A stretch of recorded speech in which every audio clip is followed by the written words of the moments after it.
mais qu'on puisse passer directement dans ce temps du partage de la parole de Dieu. Et je vais parler pendant plusieurs dimanches, toujours dans le thème général de l'année, hein, c'est résister. Résister. On veut être des résistants. Nous sommes en 2025, on fête l'anniversaire de la fin de la guerre en 45, et en 45, il y avait des résistants. Mais nous, on veut des résistants pour la foi.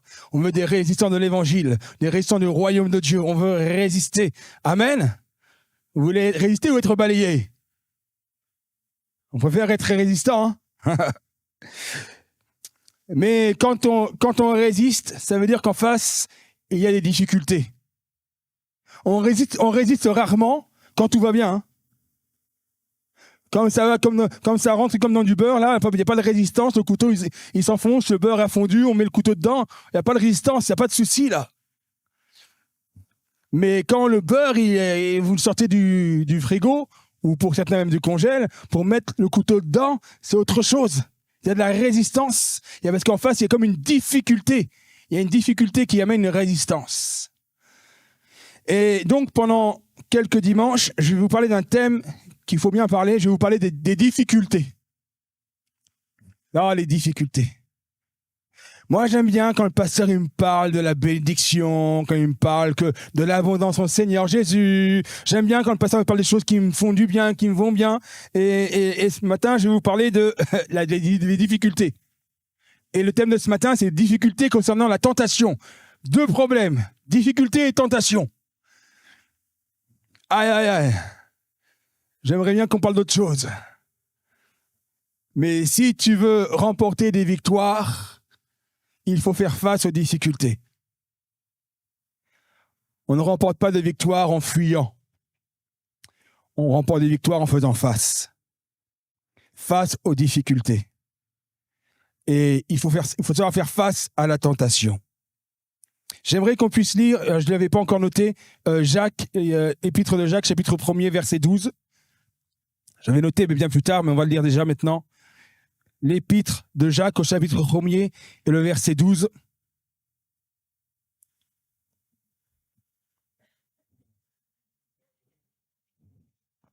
Je vais juste laisser le temps de... Je ne sais pas si ça bug ou pas. Non, tu me dis ça bug pas. Non, ça bug pas, c'est bien.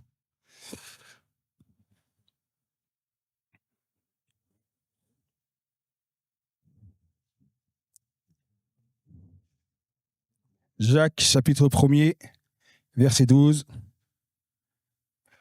Heureux l'homme qui tient bon face à la tentation. Bon, on peut mettre aussi heureux la femme, hein. Ça marche. Hein. Heureux l'homme qui tient bon face à la tentation. Car après avoir fait ses preuves, il recevra la couronne de la vie que le Seigneur a promise à ceux qui l'aiment. Amen. Heureux l'homme qui tient bon face à la tentation. En ce qui concerne la tentation,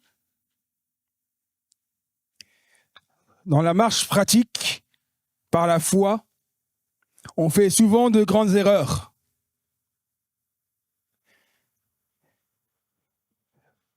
Certains semblent croire que lorsqu'ils se sont engagés dans la vie avec Dieu, dans le repos de Dieu, ils pensent que les tentations vont cesser. Je me suis donné au Seigneur, maintenant, plus de tentations. Que Dieu va les délivrer non seulement de la chute, mais aussi de toute tentation. Par la grâce de Dieu, je ne serai plus tenté. Certains croient ça.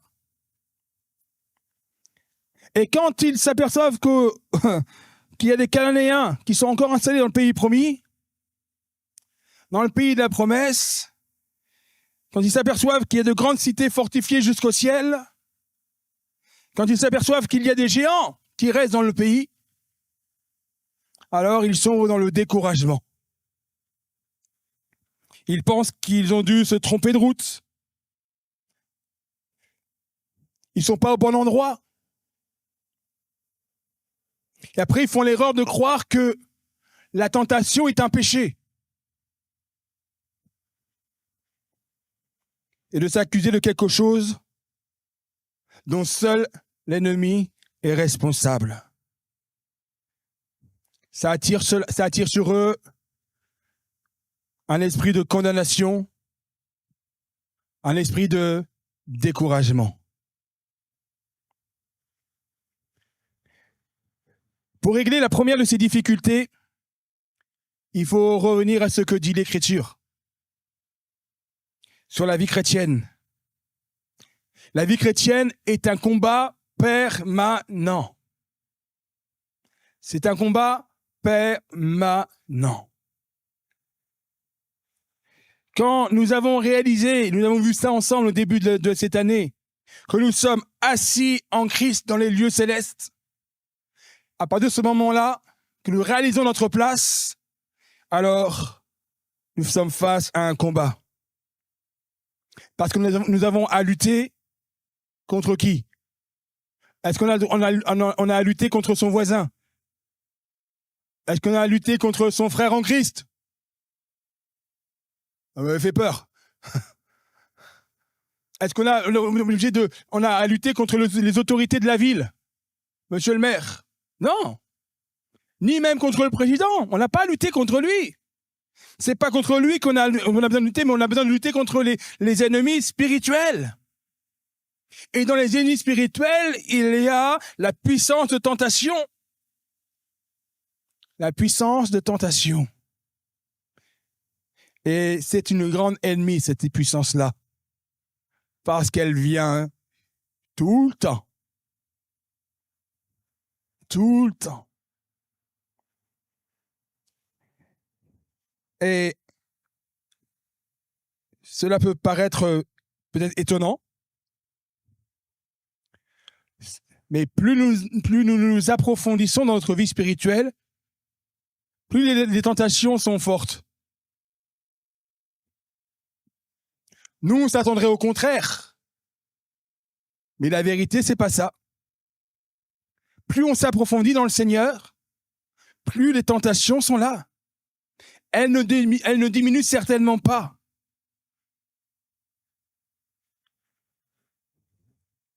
Mais malgré cela, on ne doit jamais laisser cette puissance nous faire croire qu'on n'a pas encore trouvé la demeure éternelle.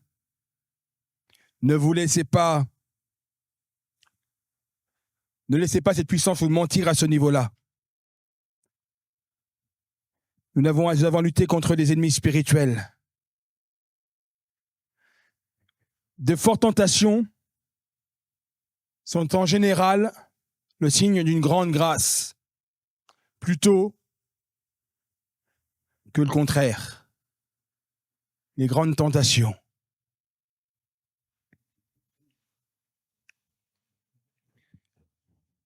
Je ne sais pas si vous avez regardé déjà la carte du Moyen-Orient, la carte qui est de l'Égypte jusqu'à Israël. Je ne sais pas si vous avez déjà regardé. Normalement, dans vos Bibles papier, vous avez des cartes. Et vous avez souvent, il y a la carte du peuple dans le désert. Et si vous regardez la carte d'Égypte jusqu'à Canaan, il y avait un chemin hyper court. Très court. Mais l'Éternel a choisi de leur faire passer un autre chemin. Et ils ont fait un détour. Après le détour, étant donné qu'ils n'ont pas eu la confiance dans le Seigneur pour rentrer dans Canaan, Dieu a dit, vous avez encore besoin d'un deuxième tour. Ils ont fait un deuxième tour de 40 ans. Alors qu'en 40 jours, ils auraient pu y être. On peut se poser la question, mais Seigneur, le plus rapide, c'est la ligne droite. Je sais pas, moi, si vous êtes ici à Carcassonne, à Castellodari, parce que moi j'habite à Carcassonne. Si vous êtes à Castellodari et que vous voulez aller à Montpellier, allez plus loin. Montpellier, c'est vraiment à côté. Vous voulez aller à Marseille, Vous faites quoi?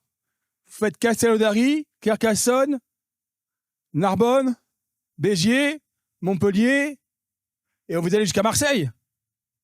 Qui d'entre nous va dire, bon alors moi, ce que je vais faire Toulouse, Limoges, Clermont-Ferrand, Lyon, et je vais redescendre jusqu'à Marseille.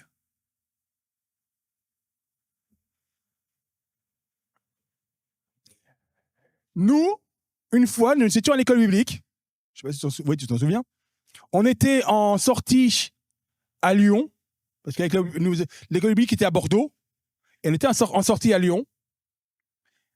Et puis pour revenir, la route la plus rapide, c'est Lyon, Clermont-Ferrand, Bordeaux. D'accord? Et c'est la route qu'on a prise. Sauf que, arrivé pas très loin de Clermont-Ferrand, ou même devait être arrivé à Clermont-Ferrand, il a commencé à neiger. Et on n'était pas équipés, nous, à l'école biblique, pour passer la neige. Alors, on est redescendu jusqu'à Montpellier, Toulouse, pour remonter jusqu'à Bordeaux. Et là, on a fait un détour. Pourquoi? Parce que c'était trop dangereux. Trop dangereux de passer en ligne droite. Et c'est ce qui s'est passé pour Israël. Dans le livre de l'Exode, au chapitre 13, le verset 17, lorsque le Pharaon laissa partir le peuple, Dieu ne le conduisit pas par le chemin qui passait par le pays des Philistins, même si c'était le plus direct. Dieu dit en effet, le peuple pourrait éprouver des regrets en rencontrant la guerre et retourner en Égypte. Qu'est-ce que Dieu dit là? Israël n'est pas prêt pour rencontrer les Philistins tout de suite. Israël n'est pas prêt.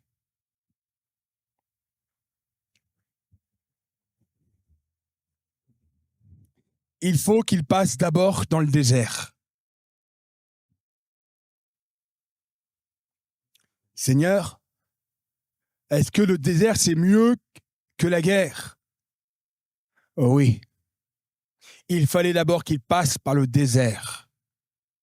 Et dans nos vies, des fois on ne comprend pas pourquoi. Le Seigneur ne fait pas faire tout droit.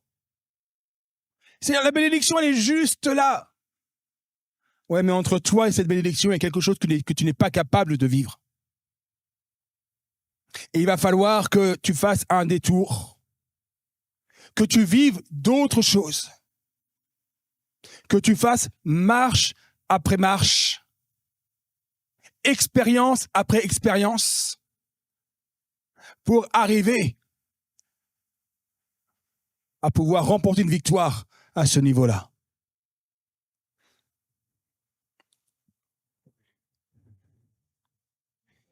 Il a fallu qu'ils apprennent à faire davantage confiance.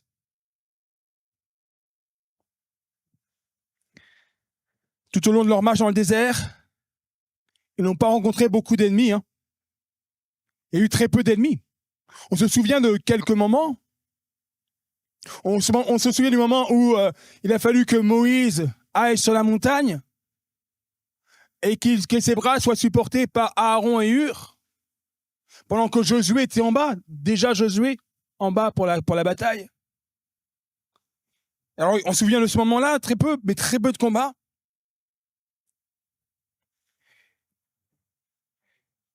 Quand on voit tout ce qu'ils ont dû affronter après, en Canaan, c'est très peu. Arrivés en Canaan, ils ont combattu 7 grandes nations. Ils ont conquis 31 rois retranchés dans des villes fortifiées. Ils ont remporté des guerres sur des géants. Ils n'auraient jamais pu remporter ces victoires dès le départ.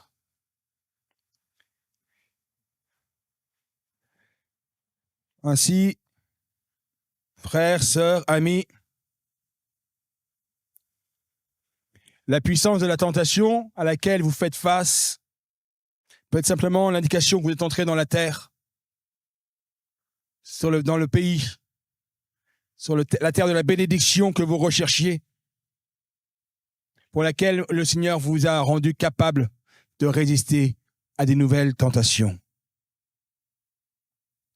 Ne permettez jamais à vos tentations de vous faire croire que vous n'êtes pas entré dans votre terre promise spirituelle. Ne laissez jamais cela. La seconde erreur, elle n'est pas forcément facile à corriger, bien que cela paraisse évident. La tentation n'est pas le péché. Vous êtes d'accord avec ça? La tentation, ce n'est pas le péché. Oui? Vous n'êtes pas sûr? Vous êtes sûr? Je dis, maintenant, je ne sais plus avec lui. je suis sûr, je ne suis pas sûr. La tentation n'est pas le péché. Et pourtant, la plupart des problèmes dans ce domaine viennent du fait que les chrétiens confondent tentation et péché. Ils confondent tentation et péché. Rien que le fait d'avoir une suggestion impure, et on a l'impression que notre être tout entier a été souillé. Notre âme tentée reconnaît la nature du mal et commence à se sentir mal à l'intérieur. C'est normal. À cause du mal. M-A-L, pas M-A-L-E. C'est normal que quand votre âme renouvelée, lavée par le sang de l'agneau, est mise en présence de quelque chose d'impur, qu'elle reconnaisse que cela est impur. C'est la réaction normale. La réaction anormale, c'est ne pas reconnaître l'impureté. Là, j'ai un problème. Mais quand ton âme est touchée par quelque chose, une suggestion qui t'est faite, qui est impure, c'est normal. C'est que tu es en bonne forme. C'est que tu es en bonne forme.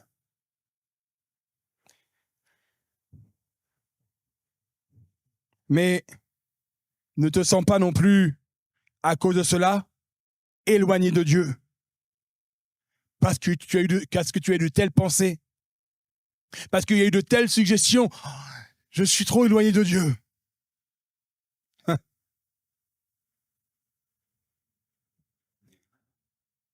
C'est comme si un voleur entrait par effraction dans une maison,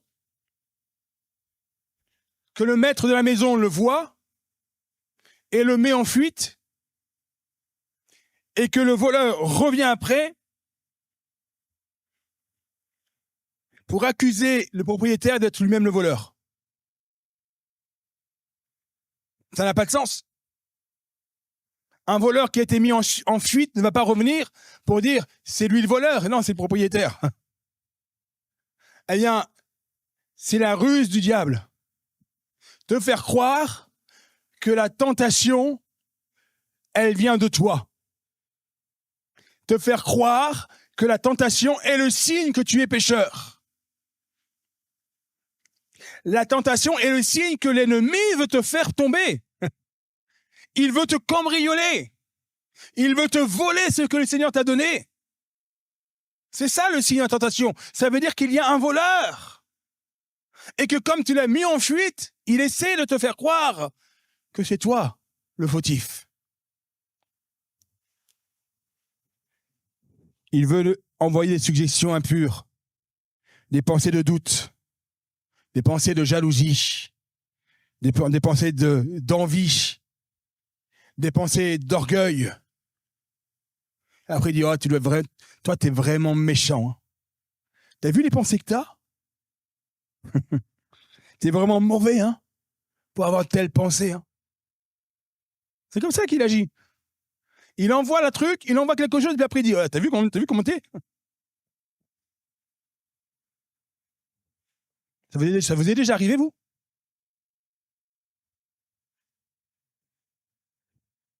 Non? Vous n'osez pas répondre, hein? Ah oui.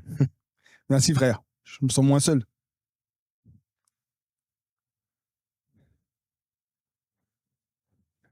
De- D'entendre cette pensée venir dans ton cœur. T'as aucune confiance dans le Seigneur. Hein.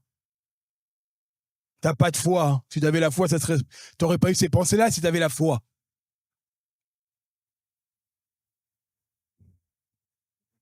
Et vous savez, beaucoup acceptent ce raisonnement pour vérité. Pour vérité sur leur vie. Alors, une fois que tu as accepté cette vérité, tu te mets sous la condamnation. Tu te condamnes toi-même. Tu te mets sous la condamnation et alors tu deviens rempli de découragement. Et quelqu'un qui est sous la condamnation et dans le découragement, vous n'avez pas besoin de pousser fort pour qu'il tombe. Hein. Une petite pichenette et il tombera dans le péché. Pourquoi? Parce qu'au départ, il a cru au mensonge du diable. Au mensonge du diable, au travers de la tentation.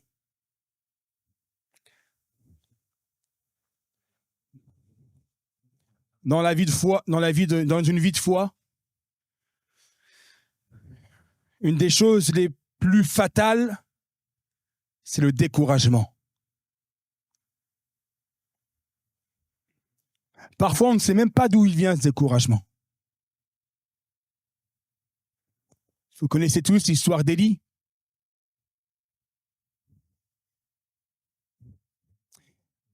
Ce fameux prophète. Élie, il a vécu des choses merveilleuses.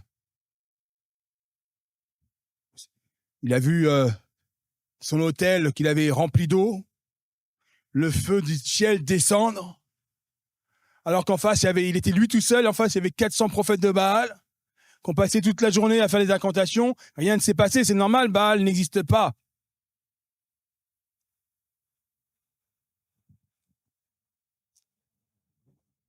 Mais il a fallu à Élisée simplement de dire une chose au Seigneur, Seigneur agit, et le Seigneur est descendu, le feu est descendu, il a tout embrasé, il a tout consumé. Bon, la suite de l'histoire, il a passé les 400 prophètes par le fil de l'épée, on est dans l'Ancien Testament. Ne faites pas ça aujourd'hui. Hein. C'est pas l'objectif de la vie chrétienne. On a pu, comme j'ai dit, nos ennemis, ils sont pas de chair et de sang. Hein. Donc voilà, au moins on est clair. Hein. Et après, la reine Jézabel, elle n'entend pas de l'histoire.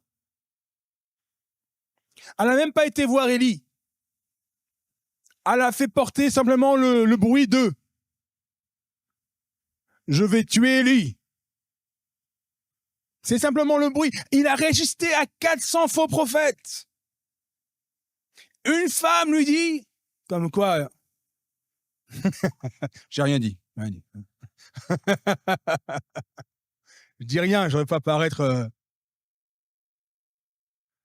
Et qu'est-ce qu'il fait? Il s'enfuit au désert. Il s'enfuit au désert. Et il dit, je suis découragé. Je suis tout seul. Il n'y a personne qui m'aime. Je ne suis pas meilleur que mes pères. Reprends-moi. C'est incroyable comment la foi d'Élie est passée du mont Carmel au désert. Le découragement. Merci Seigneur, le Seigneur l'a relevé. Il lui a frappé dans les côtes, mais il l'a relevé quand même. Des fois, le Seigneur, il faut qu'il nous donne un petit coup de coude comme ça, bien placé, pour qu'on prenne un peu de... Comme quoi, la force du découragement.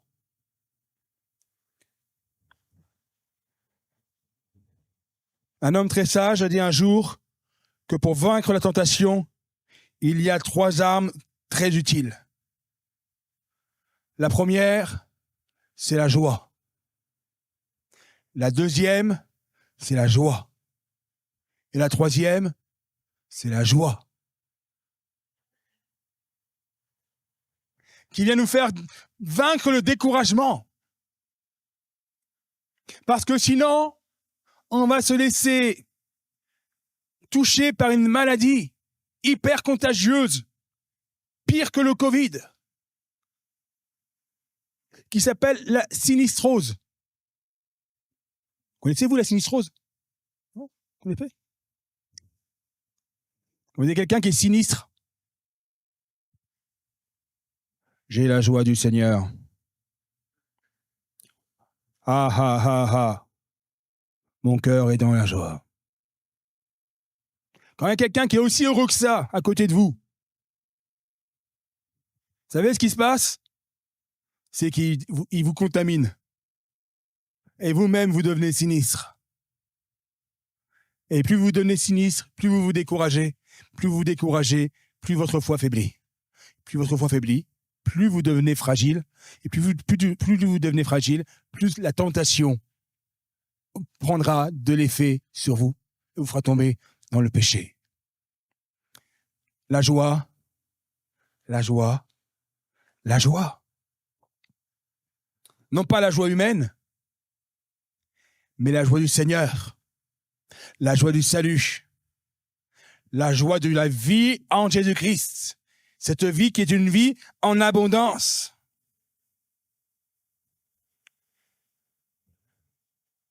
Si vous lisez dans le livre de Josué, le 1er chapitre, vous remarquerez ce que Dieu dit à Josué. Fortifie-toi, prends courage.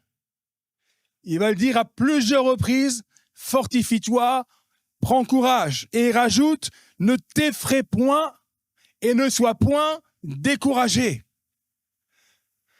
Parce que devant lui, il y avait des grosses batailles à livrer. Il y avait des grosses villes à prendre. Il y avait des grandes nations à défaire. Il y avait des forteresses. Et devant toi, c'est vrai qu'il y a des forteresses. C'est vrai que l'ennemi est puissant. Mais fortifie-toi et prends courage. Ne t'effraie point. Ne te décourage point. Le Seigneur est avec toi. Et si Dieu est avec toi, alléluia, vous connaissez la suite.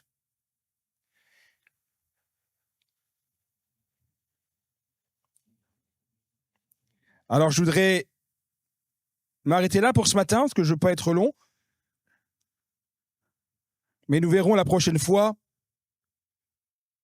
d'où la tentation tire sa puissance. Amen. On va fermer notre jeu quelques instants. Seigneur, toi-même, tu as été tenté. Et la parole de Dieu nous dit que tu as été tenté en toutes choses. Et c'est pour ça que tu peux venir nous secourir. Seigneur, ce matin, nous voulons être conscients que la tentation, elle nous touche chacun d'entre nous. Nul n'est à l'abri de la tentation. Mais nous nous souvenons aussi que toi, qui as vaincu la tentation, et surtout, qui as vaincu le tentateur, tu nous permets d'être victorieux aussi, de progresser avec toi. Nous voulons nous souvenir que nous sommes lavés par le sang de l'agneau de Dieu. Et que, fort de la puissance de la croix, nous sommes capables de remporter des victoires. Alors que ton nom soit béni, Seigneur, ce matin. Donc, tu nous vois, chacun d'entre nous. Peut-être que certainement que quelqu'un avait besoin d'entendre ce passage, entendre ce message, afin qu'il puisse ressortir d'ici, non pas découragé, mais encouragé. Encouragé. Parce que le découragement ne vient pas de toi. La culpabilité ne vient pas de toi. L'accusation ne vient pas de toi. Tu es celui qui vient nous relever. Tu es celui qui vient nous guérir, nous laver, nous élever parmi les tiens. Nous sommes tes enfants. Alors Seigneur, que ton nom soit béni, que ton nom soit glorifié, au nom de Jésus. Amen.